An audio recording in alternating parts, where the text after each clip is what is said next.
through this switch before we can proceed on to the single track. So we're going to be here for probably about 12 minutes or so. You can see the first of the trains approaching up top there. Once those two trains are through the switch here, we'll proceed onward.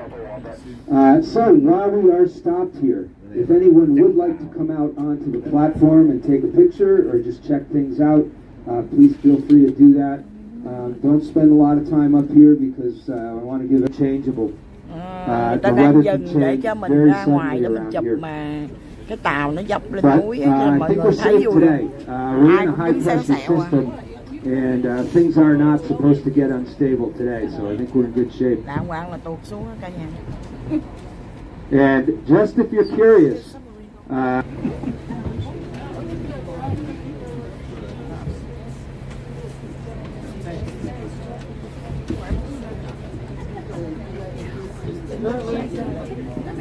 currently it is just over 42 degrees at the summit, which, believe it or not, is above normal.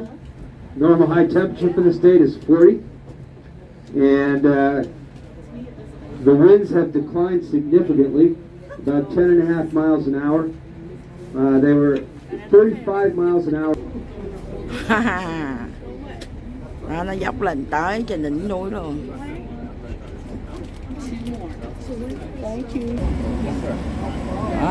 Mình là một chiếc lên, còn đây là một chiếc xuống. Bởi vì hai đường đây song song đó mọi người.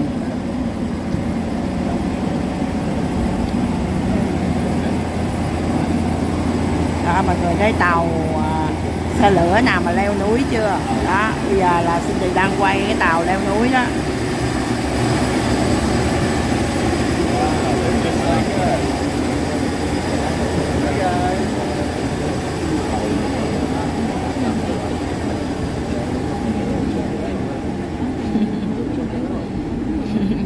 Chúng ta thấy Cindy quay phim, ta say hello, ta chào. Nãy giờ tàu đứng lại để cho mọi người được ra đầu tàu chụp hình quay phim. Độ cao 4.000 mét của núi ở đằng sau lưng. Cindy quay cả nhà mình xem nè.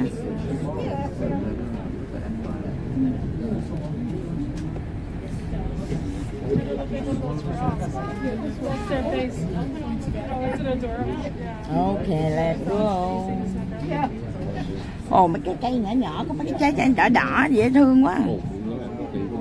Yeah. Nó đẹp giống như là cái cây mà mình làm cái vòng mà mình treo ở trước cửa nhà mình nhân cái ngày Christmas, Giáng sinh đó cả nhà.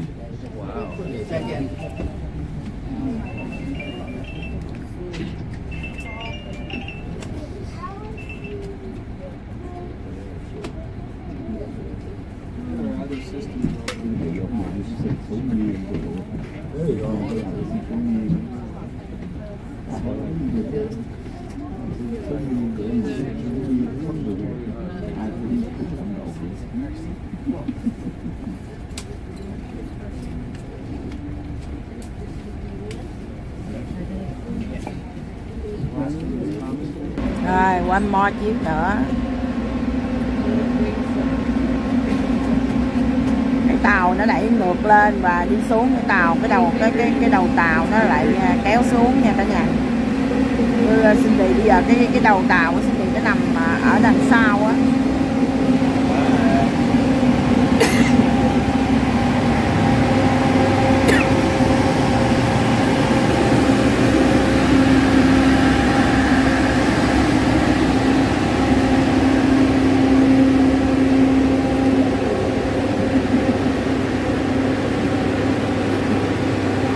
There is the switch.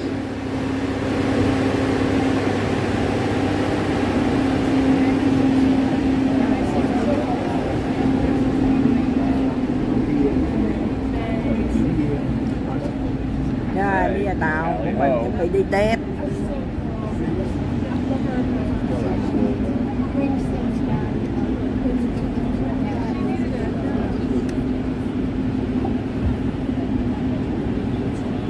Alright, we're on our way. Oh my god. Chuẩn bị nó đi, nó giật xuống cái.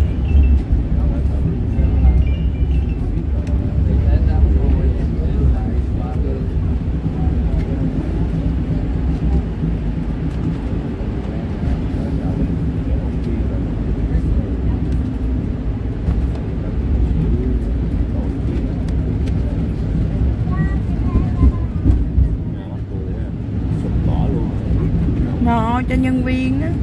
Còn xài được không? Steel. Dạ, nhân viên bỏ than bỏ đồ trong kìa. Dạ.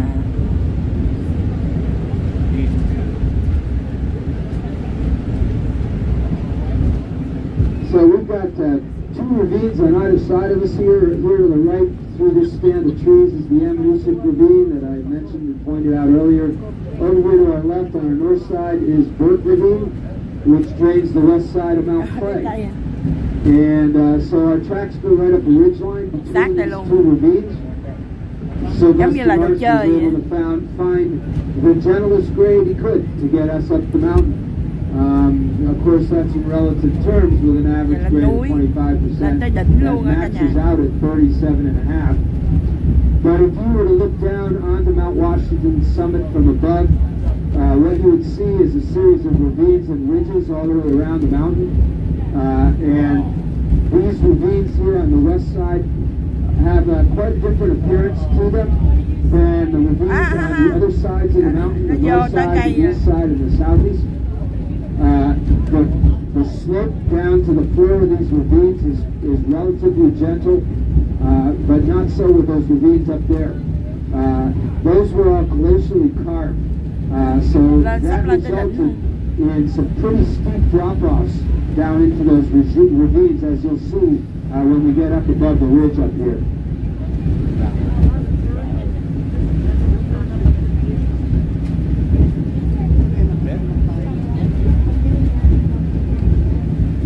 And coming up ahead here to the right of the tracks is a little shack called the Halfway House, because it's just about halfway to the summit at 4,500 feet. And it may look a little odd to you, but I assure you it is perfectly level.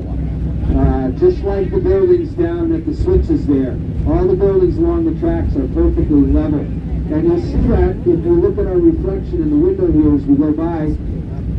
Since the building is level, and specifically the window sill, you can see how steep we're climbing the mountain. Check this out right here.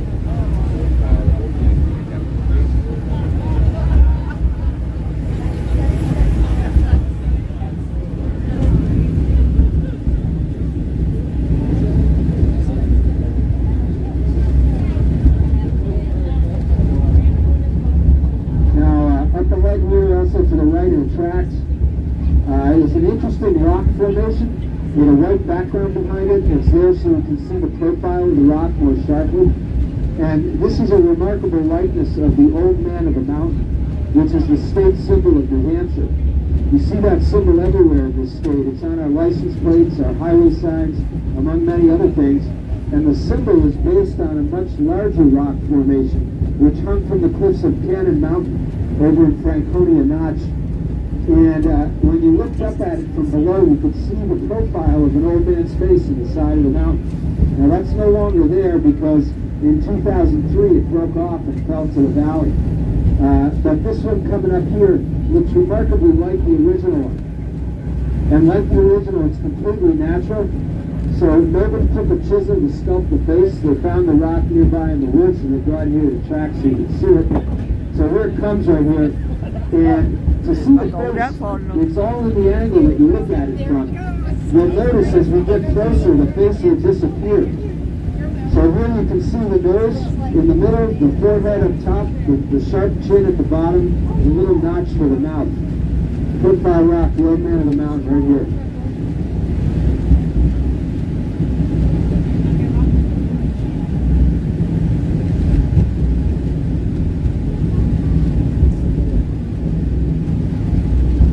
And dead ahead is perhaps the most dramatic part of the railway itself. This is a 300-foot long trestle called Jacob's Ladder, which rises to 30 feet off the ground, while it bends 30 degrees to the left. And it is at 4,725 feet above sea level. Jacob's Ladder has the steepest grade on the railway at 37.41%. And to illustrate how steep this grade is for you, take a look at how I'm standing, and you'll see that my feet are a few feet inside the doorway, while at the same time my head is well outside the doorway. And it looks like I'm leaning forward. but I'm actually very comfortably standing vertically, just like those buildings below us. To prove that to you, take a look at my microphone. It doubles as a plumb bob. Wow, quá cao luôn. And you never really appreciate how steep the grade is until you stand up, which many of you have done. But when you stand up, you feel that grade in your legs. If you were to walk from the rear of the train to the front right now, I guarantee you'll get your workout for the week. People sitting in the very back row are actually seated 14 feet below the people here in the front row.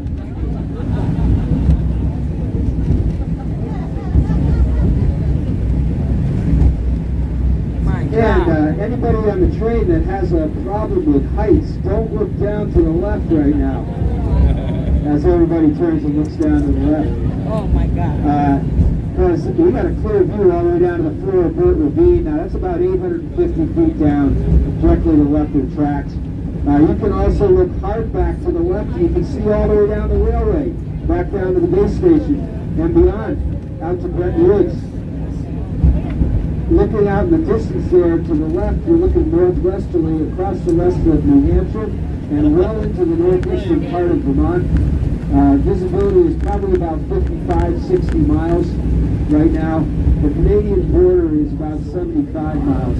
So just a little hazy out there today to see all the way up there. But on a nice clear day, we can easily see that.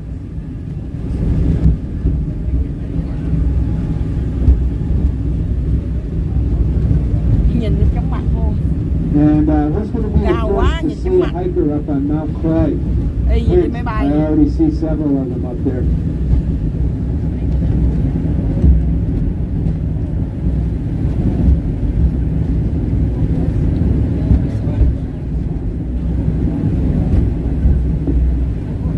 All right, all you young at heart, say hello to our little green friend right here. This is Rocky the Cock Frog right here. He's here to welcome us to the tree line coming up.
leo núi mọi người nghĩ gan dạ lắm đó.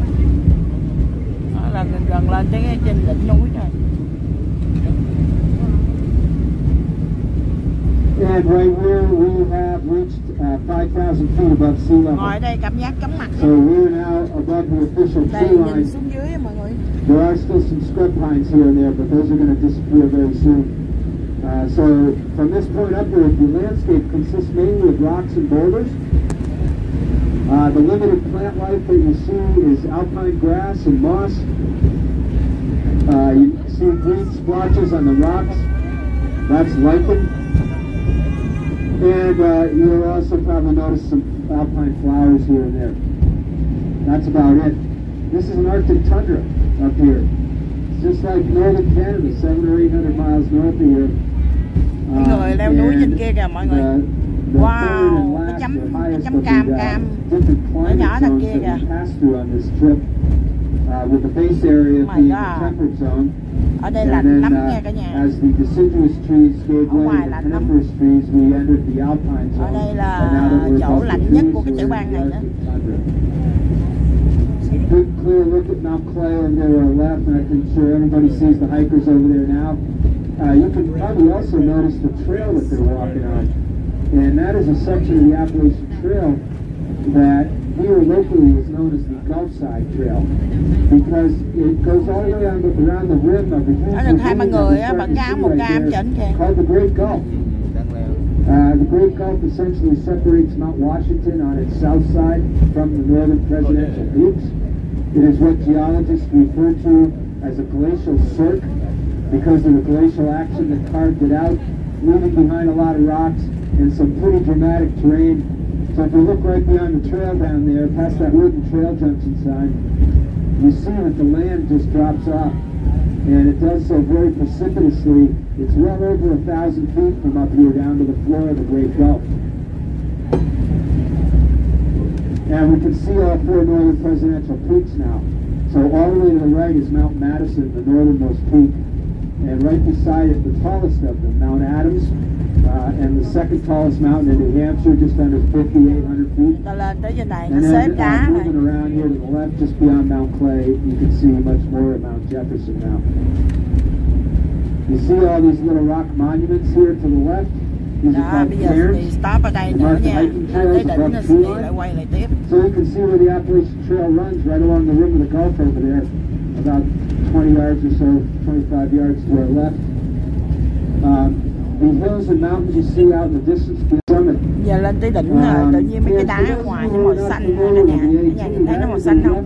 2190-mile hiking trail that begins way down south on top of Springer Mountain in the state of Georgia, and it goes all the way to the summit of Mount Katahdin in northern Maine, another 350 miles or so north of here.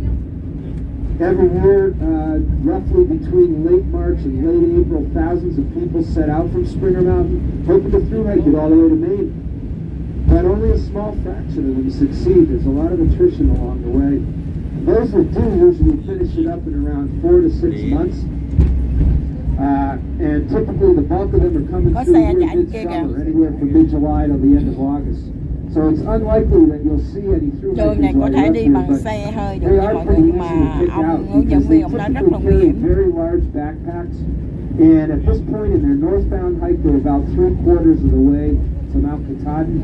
So most of the guys by this time have grown really thick, long, bushy beards. And if all of that's not enough for you to pick them out, I guarantee you you'll smell them long before you see them.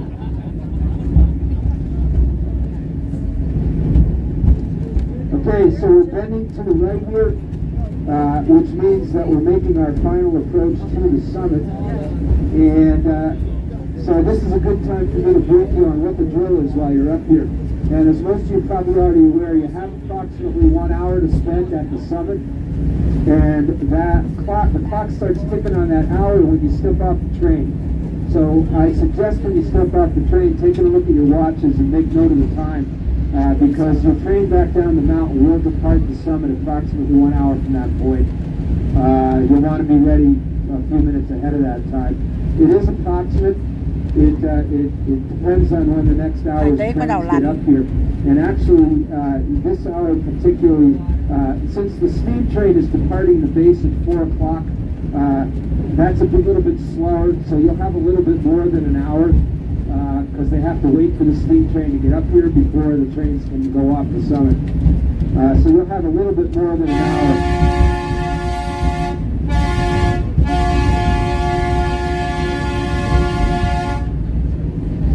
But be aware of the time and make sure you're here at the end of that hour. Because that train an hour after we arrive is the only one you have reserved seats on. So if you miss it, you become a standby passenger. And there's only one more hour of trains that's going to come up here after that. The last time there were overnight accommodations on the summit of Mount Washington was 1979. So you want to make sure that you get yourself back down the mountain. We try our hardest not to leave anybody on the mountain. But, to some extent, that's up to you to be aware of the time.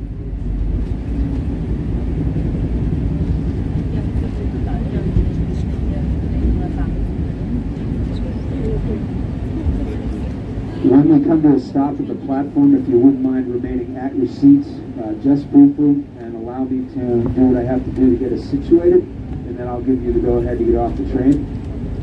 One of the things a lot of people like to do while they're here on the summit is touch the very top of the mountain. And that is marked by a cairn with a sign sticking out of the top of it that says Mount Washington Summit 6288. It's right on the other side of the Adams building, and I'll show you how to get there when we pull up. So over here to our left, you're looking into southern Maine. The state line is right beyond this last mountain ridge right here to our left. So all the lakes you see over there are in southern Maine. As the day goes along, the horizon gets a little bit more ill-defined, but the horizon out there is the Atlantic Ocean. It's about 70 miles in that direction, about 10 o'clock, Portland, Maine.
Ở dưới là có cái khu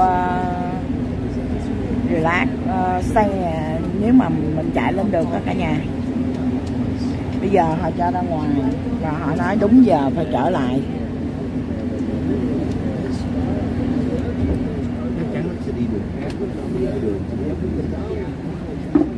Welcome to the rock pile, also known as Mount Washington.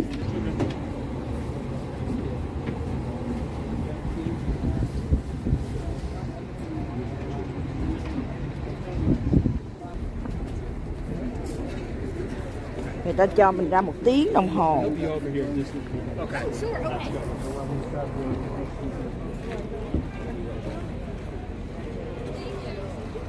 Đây là ở trên đỉnh núi nè cả nhà.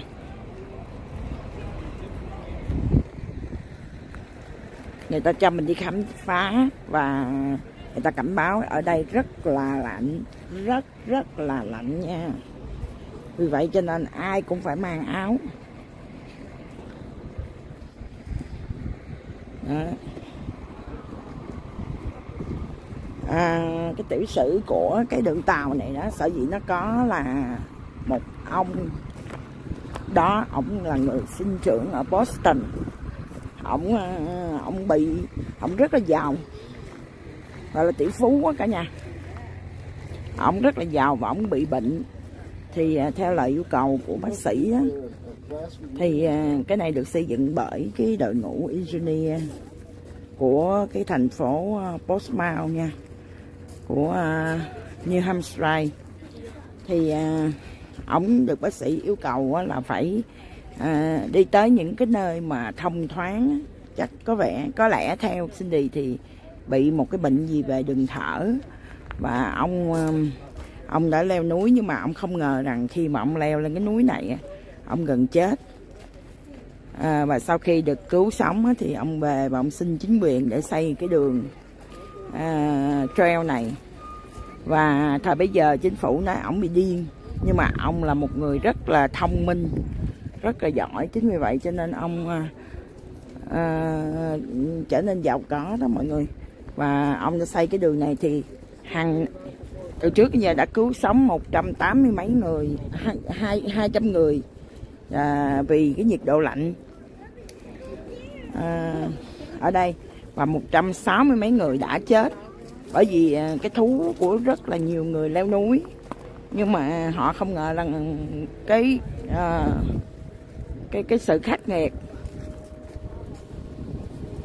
Tip Top House.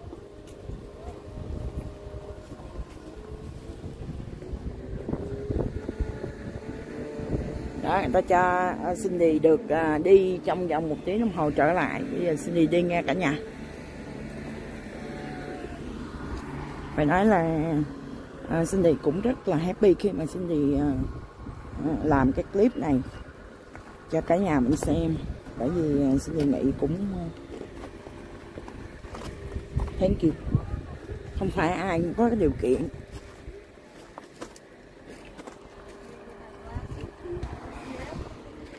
Mọi người biết là Cindy bằng áo da đó nha.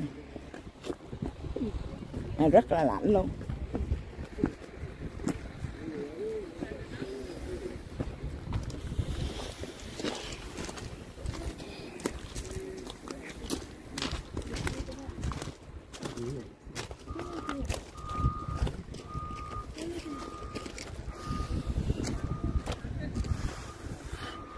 Wow, người ta đang xây dựng nữa nè.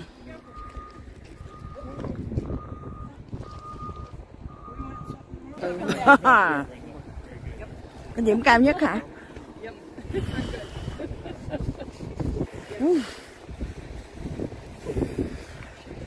Cindy mới chụp ở trên cái điểm mà cao nhất. Mày đi hướng này ra, it's easier this way. That's too steep for you. Cindy leo lên đó chụp được tấm hình đó cả nhà. Điểm cao nhất của đỉnh núi này.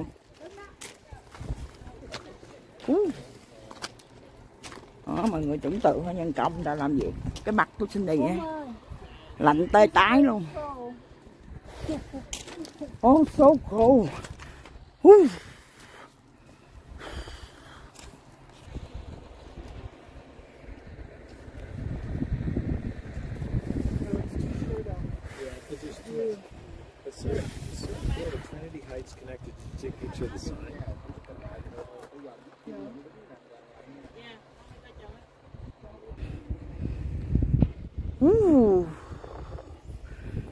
Cái nhà này á là cái nhà dự báo thời tiết. Xin đi giỏi quá cả nhà.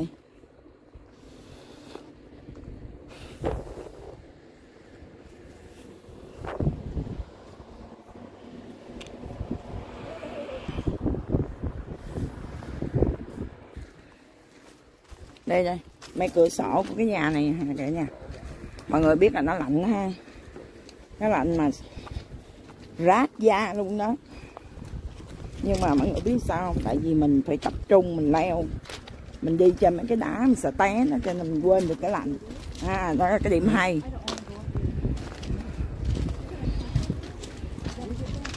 Cái điểm hay khi mà mình đi đây.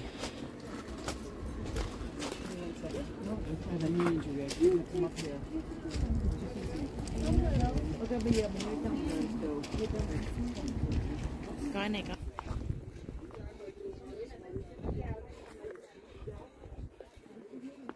Are you okay? Yes, thank you. Yeah.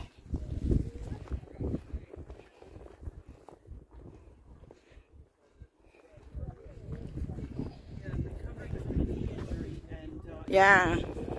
Yeah, that's really difficult. So it looks like it's got the pavement, but it stops. Yes. Tội nghiệp bà nó bắt đau chân. Mỗi mỏi chân.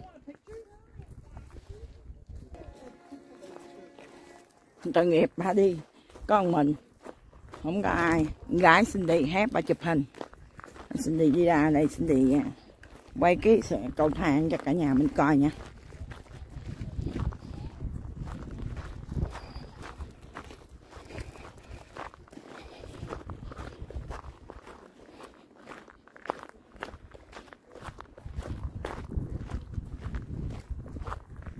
Đây là cái gift shop cả nhà. Chút xíu mình vô. Ok. Bây giờ xin đi quay cái step này cho cả nhà mình xem. Đây là cái đường mà dành cho xe hơi. Đây. Đó. Mọi người tưởng tượng đi. Từ ở dưới đất mà xin đi bằng xe lửa. Xe lửa leo núi. lên tới trên đỉnh của núi. Đó, mọi người tưởng tượng khủng khiếp không? Phải nói rằng mình khen Mỹ thì nó hơi quá đó. Chứ phải nói là một cái đất nước xuất sắc luôn. Dạ xa here you. Oh yeah hả? I take the picture cả nhà.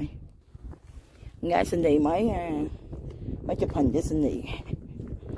Đó, nhà mình xem Cindy quay.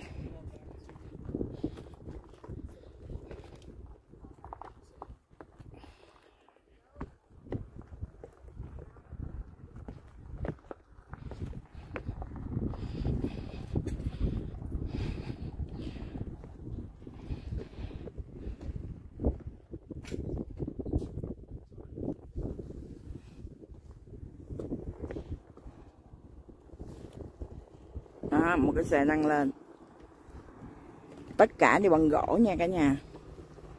Đó. Rồi cái xe đang xuống nè.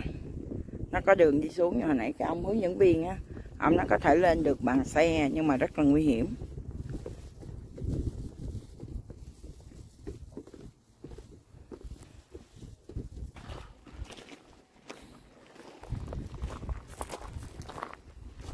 Đi vô gift shop có gì mình mua làm kỷ niệm. Mấy áo ấm lắm à.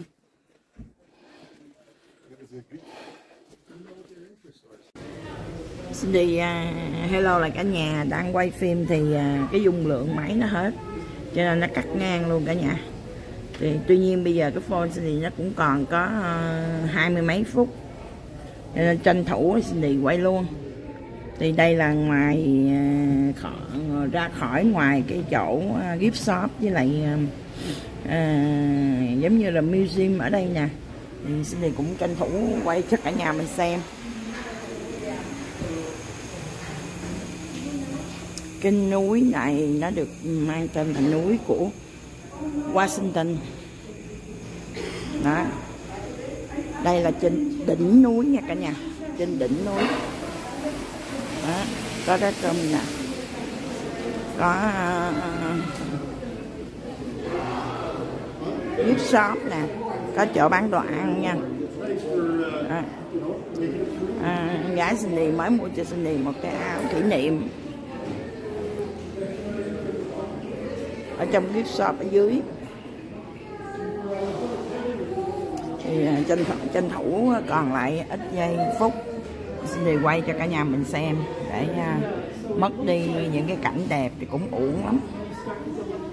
Và tới đây thì Cindy cũng nói là máy bay cả nhà nha, vì thời hạn của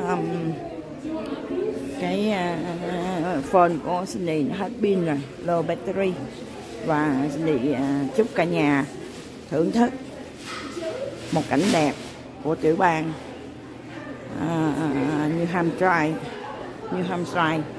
Và thật sự mà nói là Cindy cũng cảm thấy rất là hạnh phúc luôn, vì đâu phải ai cũng trong đời người cũng có thể có những cái điều kiện như thế ở đây. Cho nên Cindy thích và Cindy cũng muốn cả nhà mình cũng enjoy nha. Đây là cái áo bé gái mua ở trên top của nó. Cindy nói là bye bye và gặp lại mọi người trong những video kỳ sau. Thank you. That's a memorial to two hikers. The first two phone Cindy còn khoảng 25 phút. Try to oh, okay. So it's do coming more up right cho here. cả nhà mình xem And that's nha. a memorial to two young fellows. Bây giờ nó xuống núi nè. First winter hiking fatalities recorded up here. They perished. They froze to death there in that very spot, January 31st, 1932. There was originally 3 people in their party. The third person did survive, but the other 2 didn't. And that's a little memorial to them. There's a plaque there with their names on it, the date. And up here, coming up on the left, is the Lizzie Bourne monument. And Lizzie was the second overall hiking fatality here in the White Mountains. First female. And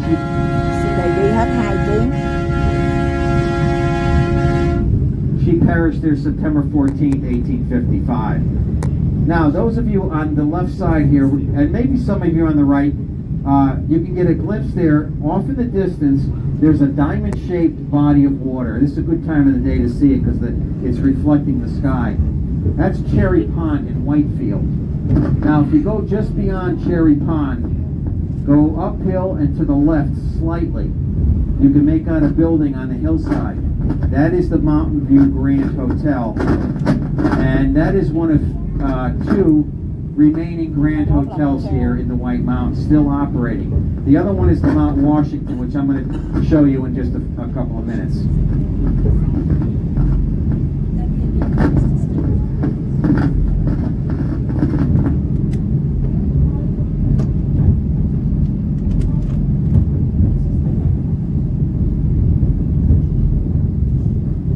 Now the auto road is right here on the right-hand side. It's 7.6 miles long. It snakes its way down the east side of the mountain, and construction began in 1854, and the original company went bankrupt, and construction stopped. Another company took over, and they completed it in 1861. Same company that runs it today. And when it was completed in 1861, it was considered the first man-made attraction in the United States. So consequently, it's the oldest man-made attraction in the United States. You can drive up it if you like in your own car, if you're afraid of heights, because it's very windy, narrow, a lot of steep drop-offs and blind curves, but it's still an exciting drive if you're comfortable with that, or you can hire them to bring you up in a van, and they'll bring you up in one of their stages, they call them, but they're actually vans. Now again, anybody now that wants to open these windows, feel free. I won't be able to help you close them if they won't close, but you know, it gets warmer as we go down, so I don't think the temperature is going to be a big issue.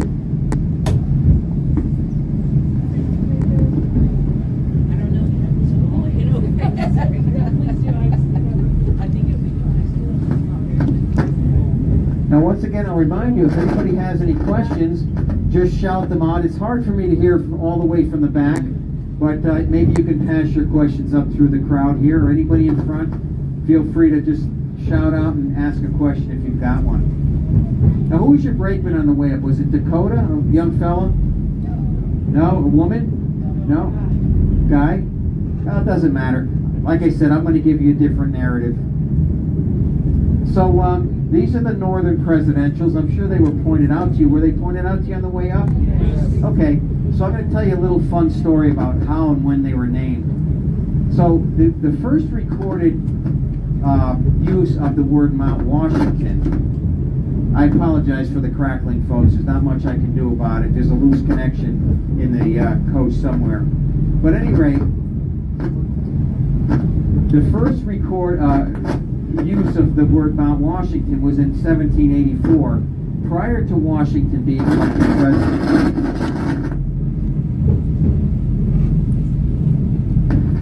Now, it was considered the highest mountain in the United States at that time, and they wanted to honor the most famous Americans, so they called it Mount Washington after General Washington. Now, the next four mountains were named in a single day in 1820, and the reason they only named four, because there were only 5 presidents up to that point. So they surveyed them in 1820, measured them, and they wanted to name them in descending order of height and descending order of when each president served. So we've got Mount Jefferson here next to Clay. That's the 3rd highest, named for the 3rd president. And then the very next one is Mount John Adams, 2nd highest, named for John Adams. The next one is John Quincy Adams, but it wasn't named yet. He hadn't been president yet. And the lower one there is Mount Madison, which in 1820 they assumed it was the 4th highest, so they named it after the 4th president. And then they named Mount Monroe after the 5th president, which is over in the Ammonoosuc Ravine. They assumed that was the 5th highest. Now, a curious thing happened in the 1900s. As technology improved, they remeasured the mountains and they realized they had overstated the height of Mount Madison by 6 feet. Just 6 feet they were off.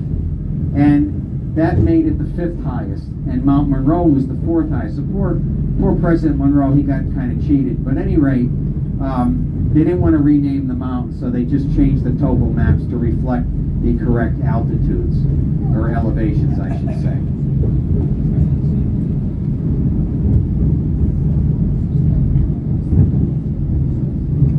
Now we're coming into the, we're in the Alpine Zone. We've been there since the summit. And I'm sure that your brakeman talked about that on the way up. So I'm going to give you another fun fact though about it that he probably didn't mention or may not have known. The Alpine Zone here has been analyzed by scientists over the years, and they've determined that the climate here is very similar, if not exact, to northern Labrador in Canada. Now the northern tip of Labrador touches the 60th parallel. We're between the 44th and the 45th. Núi này nhiều người bỏ mạng. So I'll do the math for you. That's more than 1,000 miles north of the northern tip of Labrador that this climate matches. So in climate terms, climatologically speaking, you folks have traveled today, this afternoon, 1,000 miles north in less than 3 miles and less than 40 minutes. And that to me is the most amazing fact about Mount Washington that makes it so unique and so different is the climate up here. Now today, this is very, very mild for Mount Washington this time of the year. Typically, you know, I spent 3 days last week in blowing wind, freezing temperatures, rain. I paid my penance so we could have a nice day today. I wish I could take credit for it, but that's more typical. This is not a typical day. I worked Tuesday. Did you come up the... okay, maybe you were on one of my trains, but it was pretty miserable, wasn't it? Well, I'm glad you got this. So that was, what you saw was the real Mount Washington. This is the tender Mount Washington that almost doesn't exist. And to give you that... Can you hear me in the back okay? Yeah. Okay. So what we have today, Mount Washington is in the clouds about 300 days a year. So you do the math. Days like this are few and far between. Mất sống mà ông nói bằng tiếng thôi không luôn, micro nó không work luôn.